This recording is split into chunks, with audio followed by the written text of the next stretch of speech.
remember that yesterday we looked at these recursive relations. We proved them via, I mean, they might look complicated, but they were actually simple combinatorial identities. And then we did some calculation at the end, and I promised you to do a neat version of this so that we see how these are useful and we get some like we feel how they contract us towards the formula for the probability. So in order to be precise, let me define the ball of radius r around dm, which is, well, what you would guess, all those sequences in integer-valued sequences of length n such that the distance of this d to some d prime is at most r. And here I mean the Hamming distance. Yeah. So I think for some d prime in dm. Okay, so I just want to look at all the sequences at some distance r, at most r from something in dm. And it makes sense why you would like to define something like this, because you want to say something about y avb of some sequence d. And in this formula, you get like some sequence that's at distance 2 from your original d. Okay? So what we are, and I'm including all of them. So I also include sequences that sum to something odd, because in the ratio, we wanted to make like statements about odd sequences. So let me call a sequence d even if the sum of the di is even and odd otherwise. And then the crucial lemma that we need to prove our theorem today is the following. Well, crucial. That's about graphicality. So you want to make sure that whatever you are doing here, like you're doing this over non-empty sets. That was like one of the necessary conditions to get these formulae. So the graphicality is that let m satisfy, let's say, n log n is much less than m, which is at most an n squared over 10, say, and n large enough.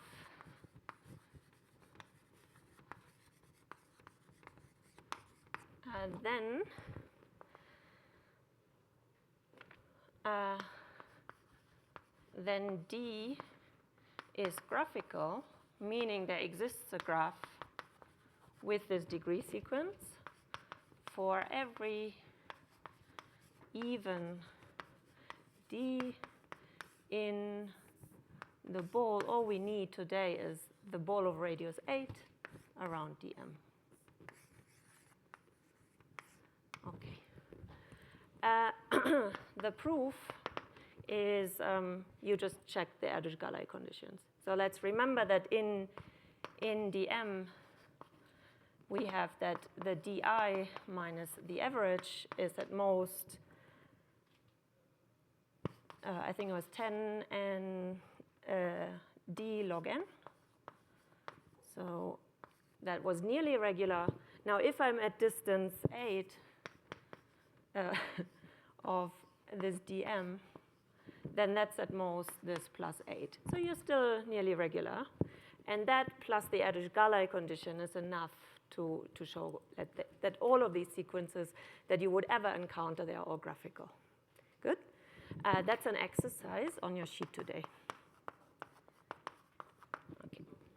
There's the condition missing, maybe that m is, sorry, the sum of the d's sorry, even? Here, I have it here for even d. Sorry. Yeah. No, very good. Yeah. No. Yes, every even sequence that is at distance at most 8 from your dm. Yeah? Okay, any other question? Okay, so whenever, like you start with your DM, you go however far you want, well, distance 8. Whenever the sequence that you hit has an even, sorry, then you are graphical. Okay, good, and that's enough to get us through our recursions. So let's do the proof of the crucial ratio lemma more precisely than yesterday. So step 0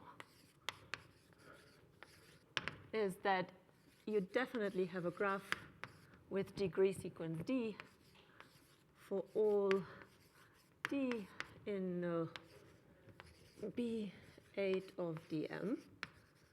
That's just the graphicality.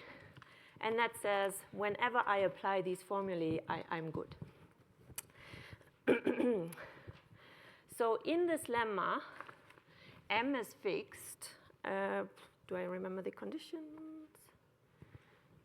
I think the conditions on M were also like an n log n, because I want to make sure I can use the graphicality. And then let's assume that this is little o of n squared here. And because now so here's my set dm. And now I'm going into some distance, so I have some other sequence here.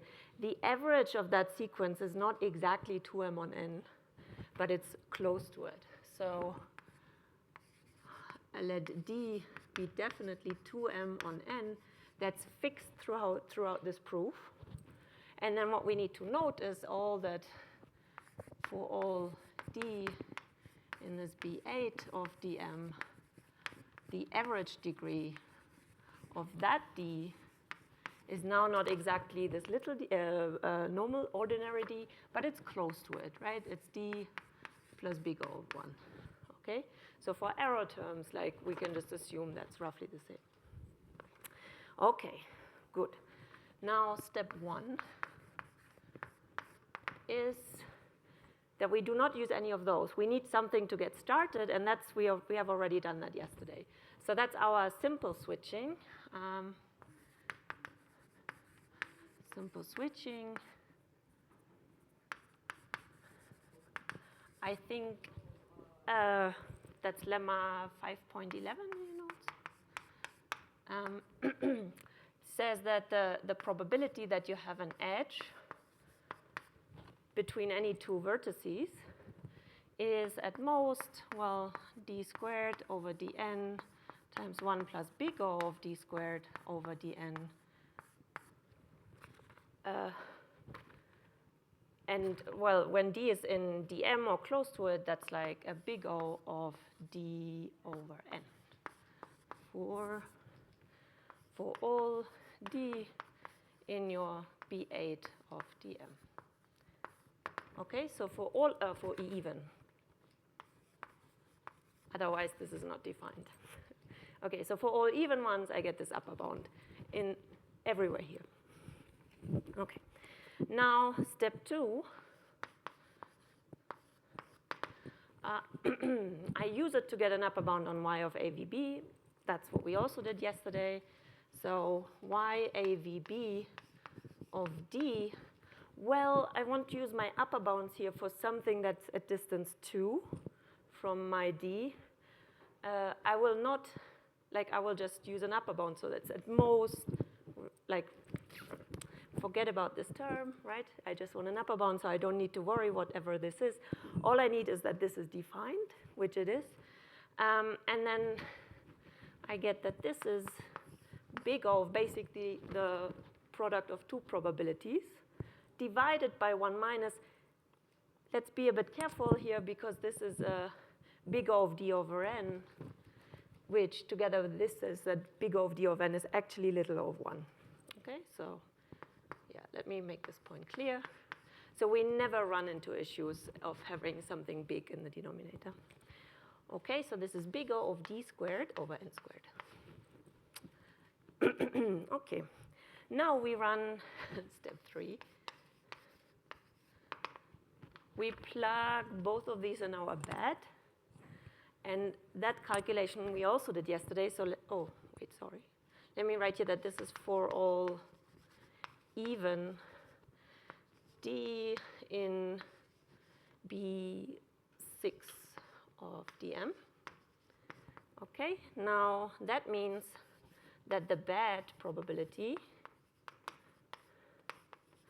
is I'm using my two bounds, and I also use that all the dAs are nearly regular, right? None of them is too small.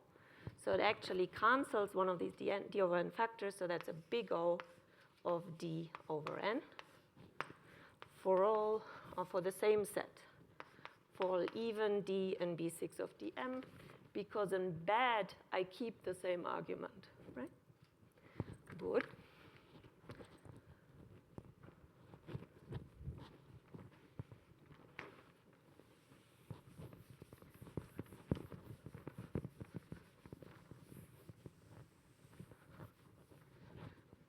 Okay, and now step 4, we use the ratio. So the ratio AB of D is equal to the dA over dB times, and I would like to use this approximation that I just had on bad, so I can only say something about the ratio at distance 5 from dm. So I get here times a 1 plus big O of d over n for all odd d in b5 of dm. And you see how we started at distance 8, and now we are down at distance 5. But we have a much better approximation of, well, the ratio, and next is the probability. So step 5 is the probability PAV of D. What do we need for that? We need the ratio at distance 1, and we need our initial approximation on the edge probability. But this initial approximation, right, we have that for all d in the ball of radius 8. So we definitely have it for all d and even d in here. So here we get that this is a dv times the sum over all b not equal to v. Our ratio approximation, which is a dB over dA times 1 plus big O of d over n. Okay? And now we repeat this whole thing once. Okay, so step 6. We did this calculation yesterday. So we said that this is equal to dA times dV over dN times 1 plus big O of d over n. Right, the sum over all the dA goes to the top, and then the sum of the dB is roughly dN. And all the time, this d is like our original d. So yeah, that's okay. Okay, now comes step 6. So, and that's just repeating step 1 up to step 5. Step 2 up to step 5, because we now have a better approximation of PAV. Okay, so the next one would be YAVB of D. Now let's see.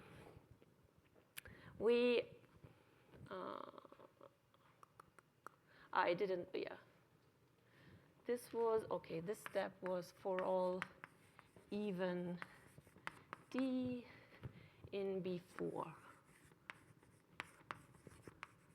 Okay, so now the YAVB, this will be for all even D and B2.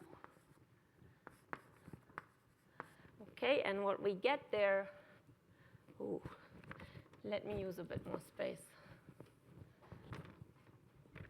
is that the YAVB of D is equal to the dA times dV over dN times 1 plus big O of dN, d over n. Now what is this? The next one we take is the probability of PBV, but of a slightly changed degree sequence. So what do we use for that one? Well, we use the same approximation, this one, but for this changed degree sequence. So we get here a, what was it? BV of D minus EA minus EV. So it's a DB, that is unchanged, but we get a dV minus 1 over dN. And for y, all we can do at this point is like to put like an upper bound. Over n squared. That's from step 2. And then in the bottom, we have a 1 minus a probability, and that error term will be like go in there. So here we can really just use our original bound. Okay, so if you pull out all the error terms, this gives you a dA times a dV falling factorial of length 2, a dB, and you divide by dN squared times 1 plus big O of d over n. Yep, okay. Any questions? Okay. Good. And now we are close, but not there yet. So now we do the bad probability. And that also, so yeah, so now my calculations do need a bit more space.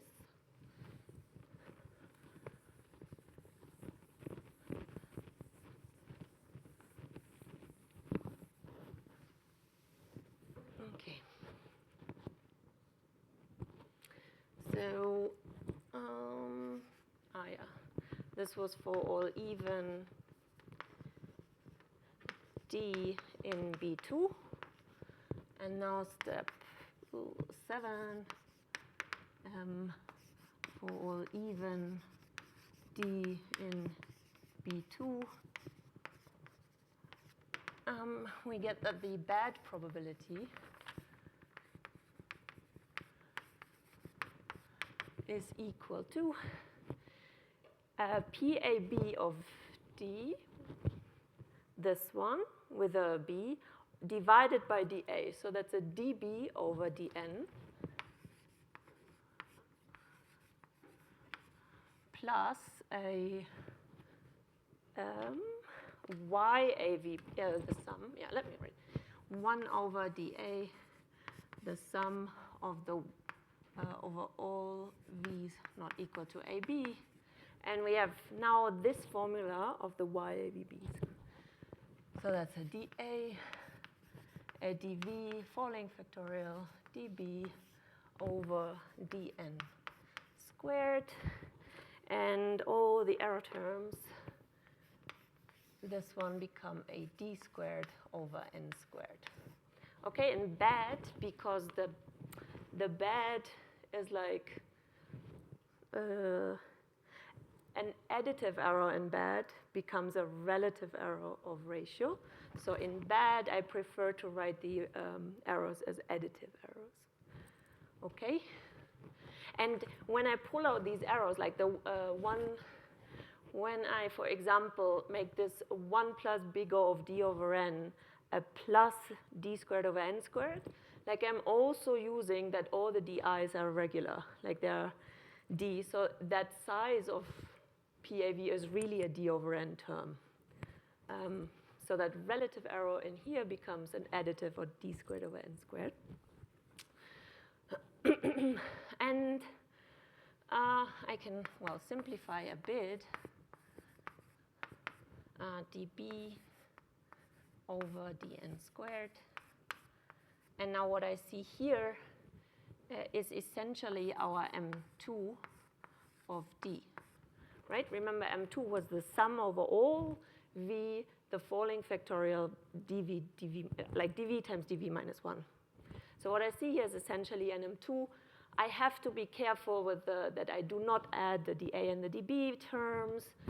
And yeah, but these are all terms that I now just promise you, but I don't want to bore you during the lecture. They will all fall into the error terms. So plus big O of D squared over N squared. And then the final step is step 8. You plug all of this into the ratio. So you get the ratio formula, AB of D as dA over dB times 1 minus this.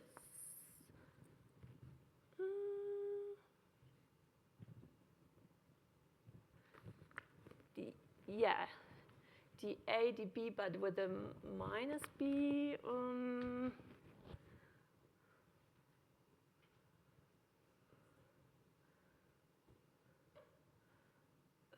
Oh yeah, yes. So I think you get a dB minus 1 over dN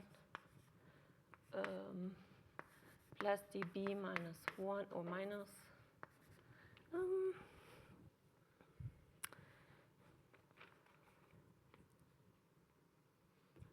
Yeah. So this formula is the dB minus 1 over dN times 1 plus a dB minus 1 M2 of D over dN. And you divide by the same thing with dA.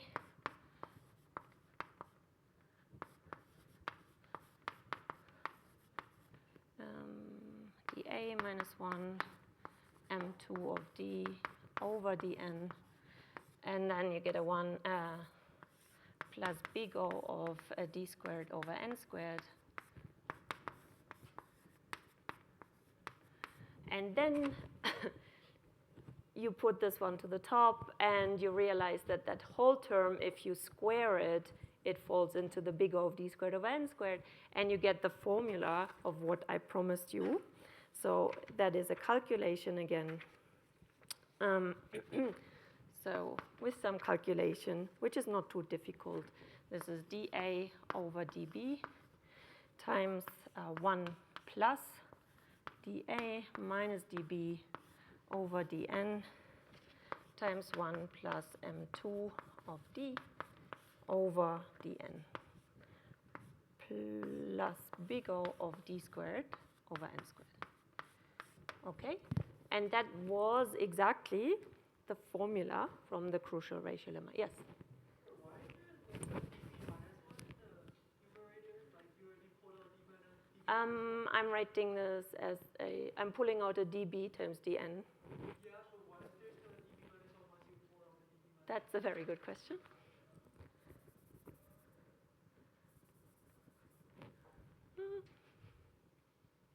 Yes, thank you. Okay. Yeah, okay. Any other question? Okay. So, okay, so, yeah. So we prove, like, this is the ratio, and that's the formula that we claim in that crucial ratio lemma. So we get the required accuracy by starting with some initial approximation. Yeah, start on some ball around dm, and then getting better and better approximations, applying these recursive formula as we get closer to dm. So let me make 2 remarks about that.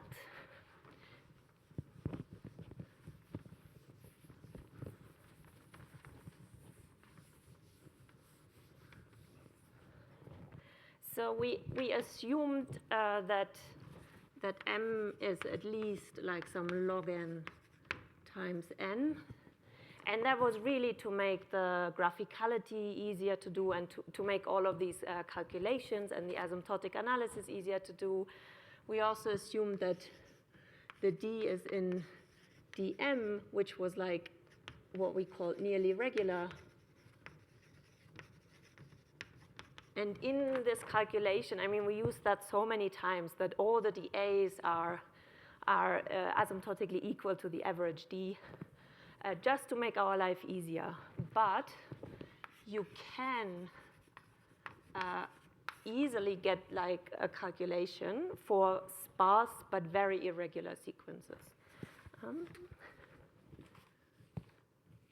Okay. So you can run the same argument.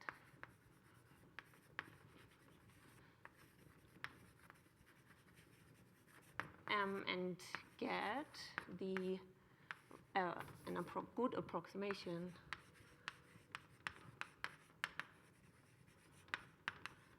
for pairwise ratios, like for these adjacent ratios.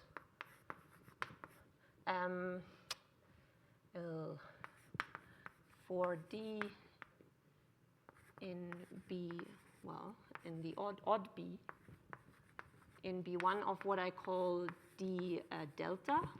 And D delta is the set of all sequences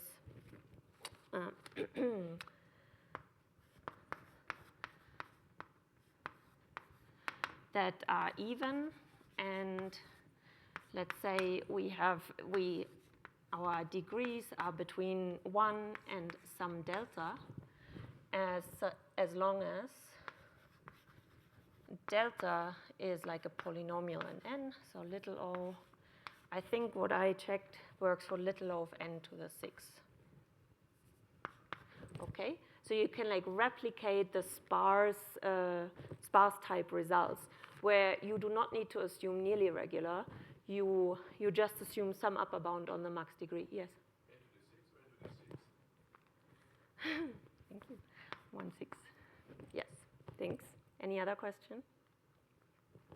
Yeah. So polynomial in n. So you could easily like reprove what we did in the first lecture. Well, easily with some asymptotic calculations, but like with just going through this recursion twice. And just be careful when you apply these formula to sequences that are at the boundary of realizability. But it's possible.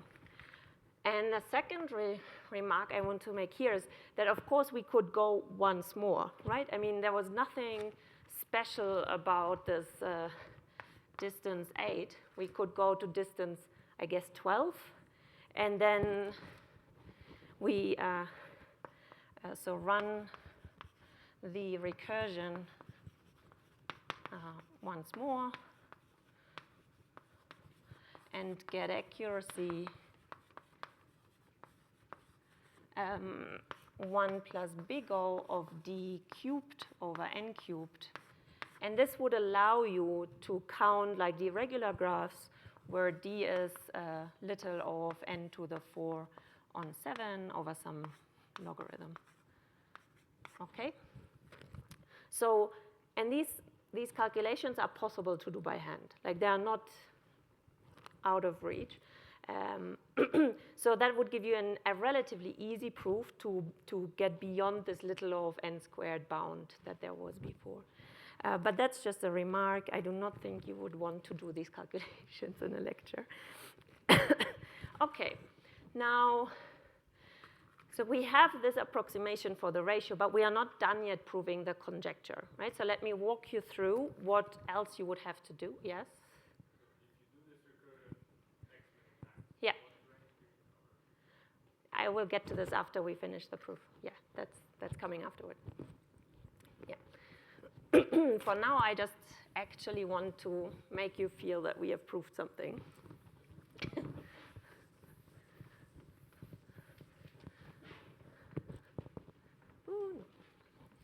Okay.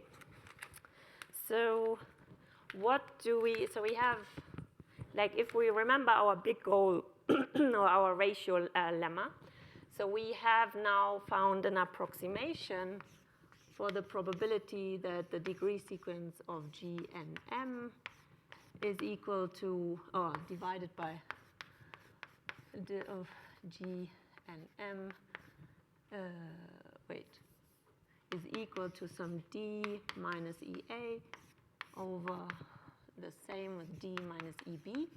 So we found a very good approximation for this, which was our AB of D.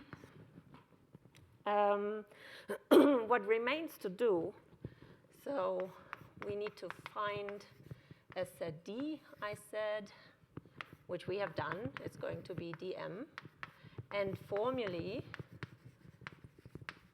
yd such that we get the same ratio formula, so that yd minus ea over yd minus eb is equal to the same ratio, rab of d, but we are only, like, we want this at the adjacent level, so we want also here an error of the form 1 over the diameter of our local change graph S. Okay, so we want to find formula that are good enough, like to give on the local level the same ratio as what we have proved there. But we need something else, and such that the YDs for D in dm, that they sum to roughly the same of what these probabilities do. We said these probabilities are concentrated in dm, so they sum to roughly 1. So we would like that they also sum to roughly 1. Sorry. So these are the two things we have to do. In general, if you are just given ratios and you are given a sum, finding these point formulae can be tricky. But for this case, we are lucky because we have a conjecture. And the conjecture was that this yd equal to the probability that I see the sequence D in this BM model times this correction factor, which was 1/4 minus something which was called gamma 2 squared of D over 4 mu squared, 1 minus mu squared. Okay, and like I said something about all of these forms, and so now we will look a bit deeper into these YDs. Let's remember that this was simply the product of n minus 1 over di over all I divided by n times n minus 1 choose 2m. So this was this binomial model where we pick a subset of size 2m in n boxes, each of size n minus 1. And we ask, what's the probability that we see exactly D1 in box 1, exactly D2 in box 2, etc. So that was that one, easy to calculate. This one is also easy to calculate. But I don't want to write it the whole time, so let me just define this as h of d. That's the correction factor. Okay, so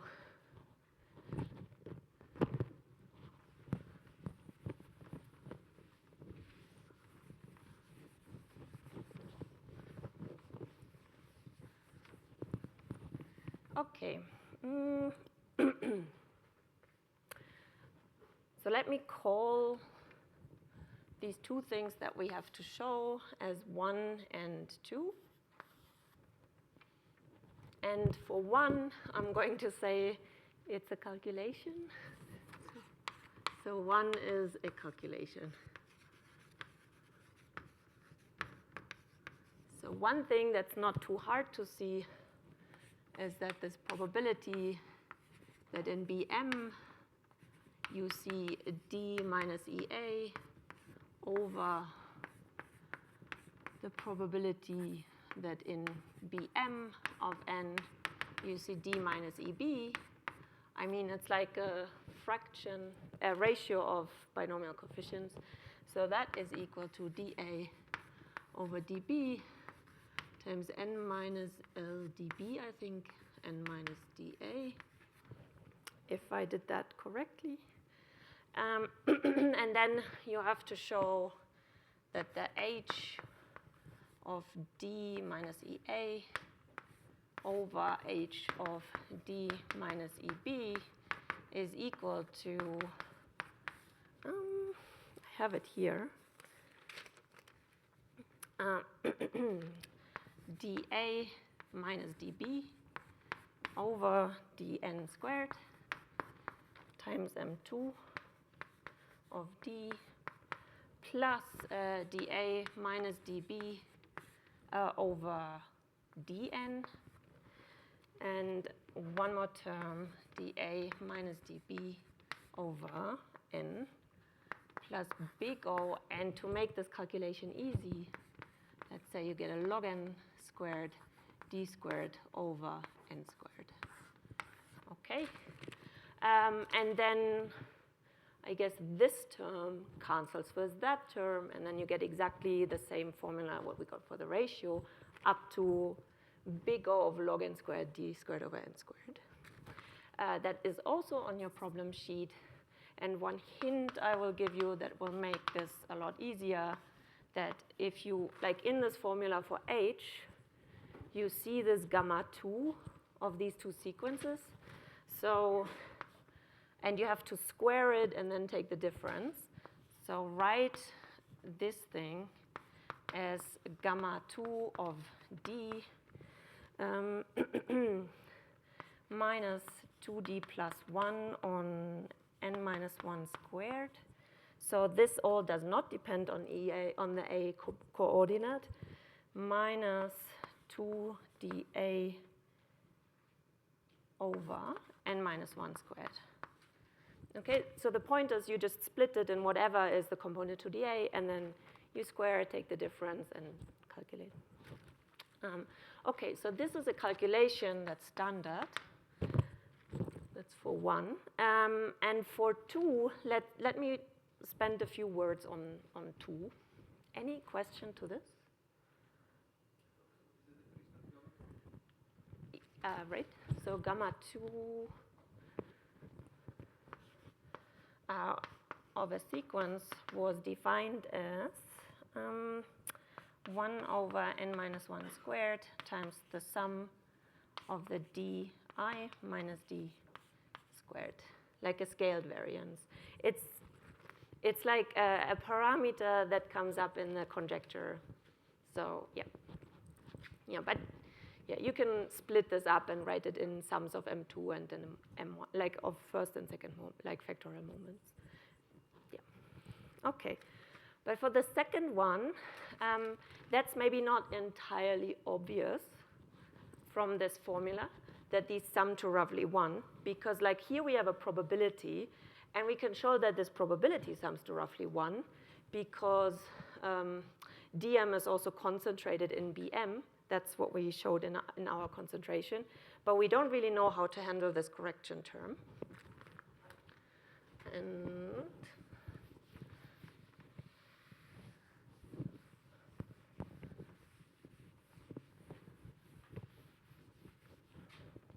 so for 2,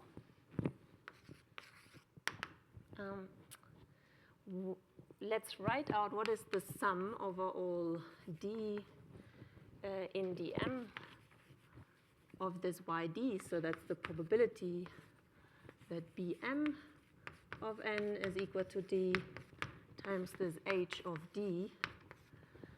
And I said already that like these d's, bm is concentrated on dm. So what I want to do, I want to write this as the sum of all d, all possible d. So all d where the sum is equal to 2m. So anything that's realizable in the binomial of the same thing times h of d. Now I have to subtract what I counted too much. So I have to subtract something like the sum of all d which are not in dm. This probability bm is equal to d times h of d, whatever it is. Now we made this observation earlier, but let's make it again. We see here a quarter minus something that is squared. So that will never blow up. That is big O of 1, always. So this is big O of 1. And then this by concentration is little of 1. So what this is, well, what do we see here? We are summing over all possible sequences the probability that this BM has the degree sequence times this H of D. Does anyone recognize what that is? That's the expectation of H of D in BM, by definition. Okay. So in this expectation over BM, like the mu, mu is always the density of a graph with this degree sequence. It's 2m over n, and that's constant for all these for all these sequences here. Okay, so this is a constant on dm. So the only thing that we have to worry about in this term, here's the H of D, is this gamma 2. So thankfully, we have the definition of gamma 2 already here. And the scaling doesn't matter, but like, so what we want to know is how does this sum behave? So let f of d be the sum of di minus d squared over all I.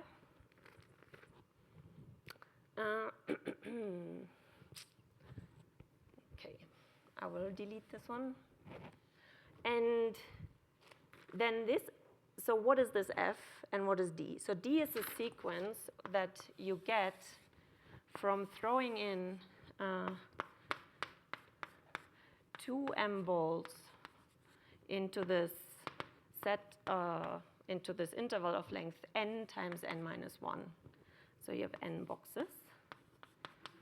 So you throw in your 2m, and then you ask, okay, what is the probability? I have exactly d1 here, d2 here, and so on. Now this f, what that means is that this f is determined by just picking a subset of size 2m in the set of size n times n minus 1. And for such things, like these any function which is determined by a probability distribution like this is highly concentrated around its expectation. So a lemma, and this I will not prove, is that under some assumptions, that this f of d is equal to the expectation of f in Bm. And let me write just crude bounds, times 1 plus little o of 1 with probability 1 minus little o of 1. So if you really only are interested in the 1 plus little o of 1, you could prove this using like a second moment, like Chebyshev's inequality.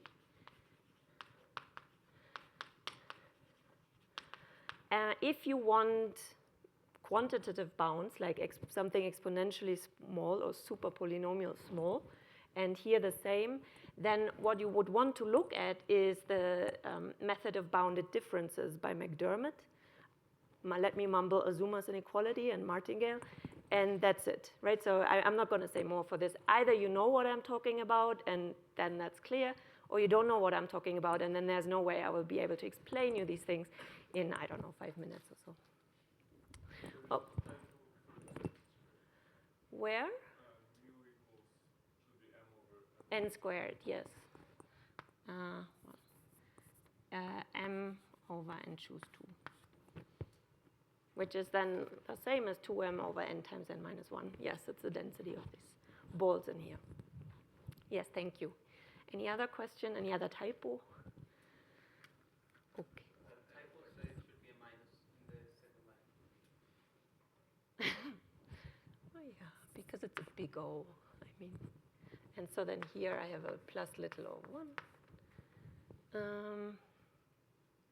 Anything else? Yeah? not a type question. So these are trying to, so the second part is showing that the sum is a positive one, but another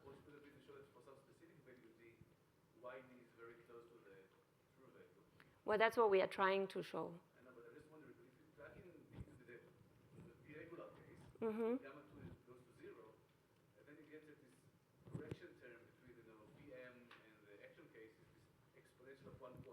Yeah. So is there any intuitive reason why this should be the... No, I don't know. I mean, I mean, the intuitive reason is that, like, we have gotten our ratio through these recursive formulae. Yeah, it's a natural question, but there's no way, like, I don't know why it's exactly e to the 1/4, other than telling you that's what comes out in all the methods. Yeah, yes. But someone made this conjecture before you proved it. Yes.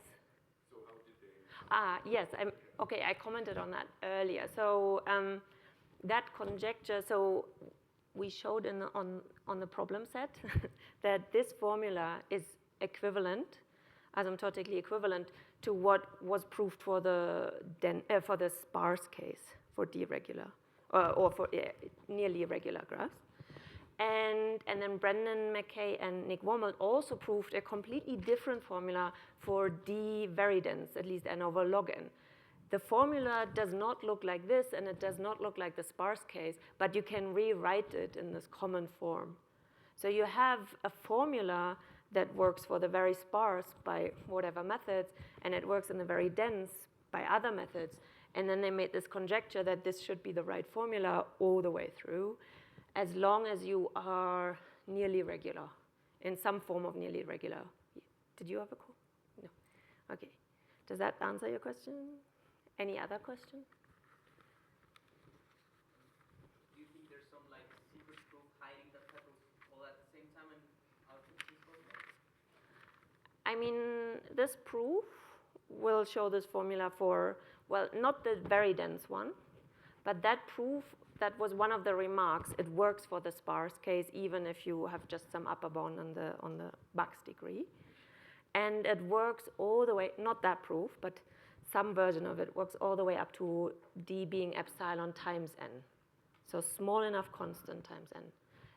It doesn't cover, what should I say? It doesn't cover the super dense one, like when you really have some 1/2 n, D equals n over 2. But something that's conjectured to be the right one, that's a calculation I did with Misha Isaev, satisfies these recursions. So, I mean, these recursions are true all the time, but like, yeah. Yeah, but there's no really unifying proof that does all of that in one go. Yeah. Good. Other questions? Okay. So, how much time do I have? Yeah. So let me at least say what the expectation of this f is, so that we see what this correction term here is.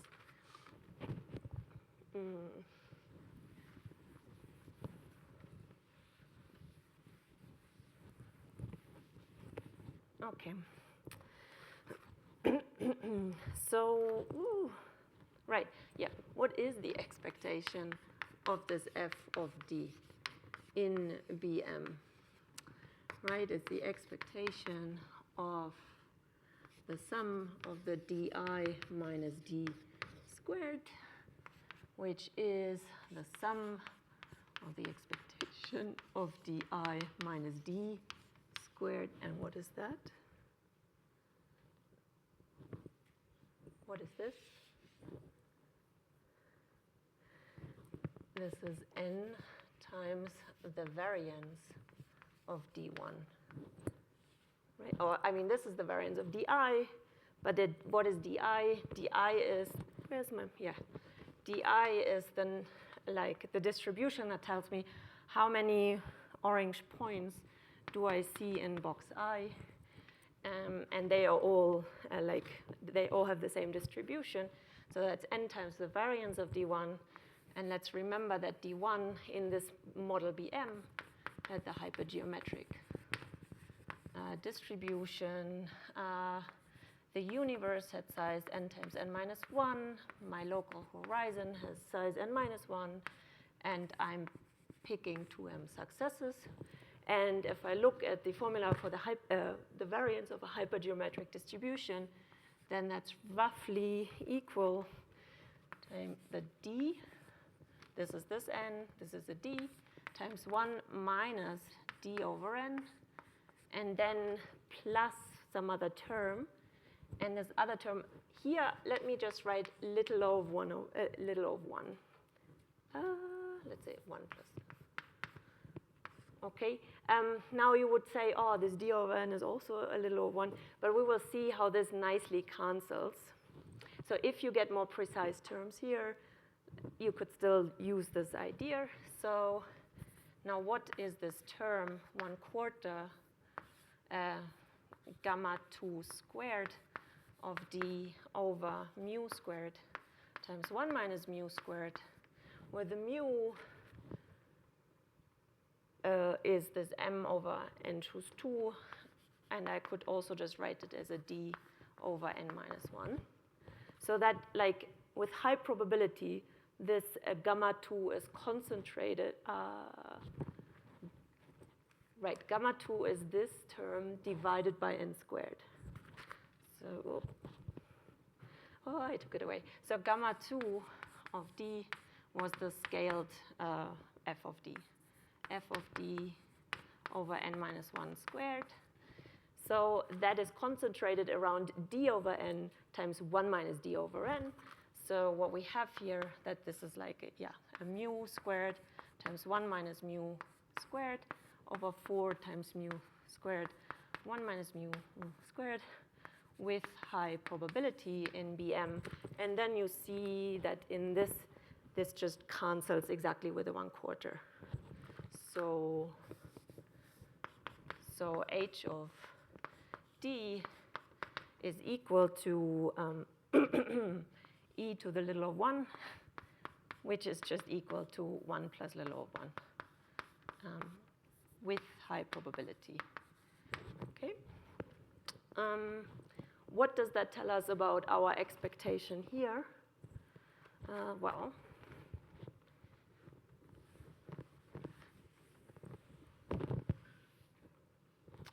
so that means that the expectation of h of d in Bm, well, now we are using again that this h of d is bounded everywhere.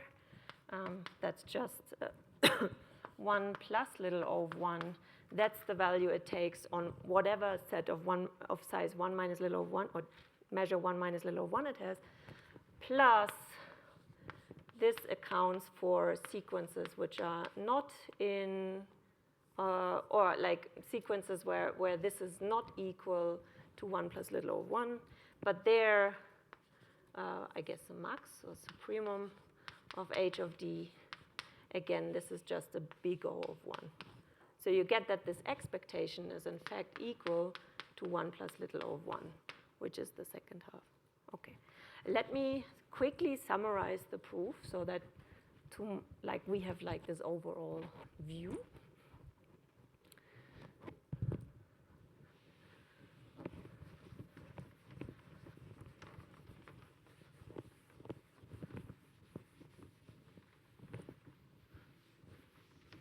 Okay.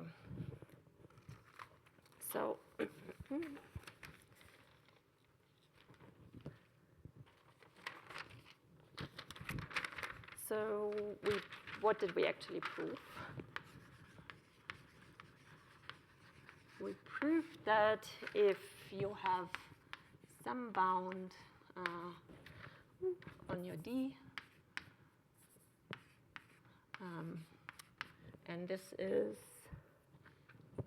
much less than n to the 2/5 over some log factor, then the number of d-regular graphs on n vertices is asymptotically equal to n choose 2 choose m times the probability, times the probability that in this random binomial model I see the d-regular sequence times the correction factor times this h of d. But like Shachar said, this was just equal to e to the 1/4 plus little o of 1. And we did that by actually proving that we get a formula for the probability that the degree sequence of the random graph of G and M is equal to sum D is equal to the probability that in this approximating model you see degree sequence D times this correction factor, h of D, times 1 plus little o of 1. And this was true for all D in the set Dm of typical or nearly regular sequences. Okay? And the way we did that was that we showed that the pairwise ratios of these agree. So we had like the point 1 was the crucial ratio lemma, which says that the pairwise or adjacent ratios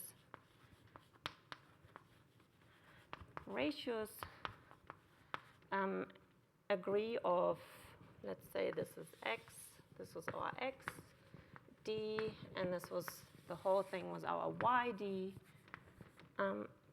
So xi over, or xd over xd prime. Yeah, it's just yd over yd prime times 1 plus little o of 1 over the diameter of our local change graph when d and d prime are adjacent sequences. Then we found these formulas yd so that the sum of the yds is roughly equal to the sum of the xd's, which for us was just 1 plus little o of 1, where we used concentration results. And that's it. Those were the two things that we had to do. Like, I mean, we had to find a very clear thing. We had to find an approximation for these adjacent ratios, and showing that they're equal to this one was just a calculation. But the crux was really to get like an approximation for these ratios. Okay, and now that template would work for larger Ds, except that we need, like, so you, like the concentration and like this conjectured formula, all of this would go through for larger Ds. The only thing that's tricky are like these adjacent ratios. How much time do I have? Yeah, I think, yeah, okay. So I won't manage today to tell you how you turn this into a proof for large D, but I'll do so at the beginning of tomorrow, and then depending on how much time I have, I'll say something about switchings and generating functions for the other approaches. Okay, any questions? Sorry. Okay, thank you.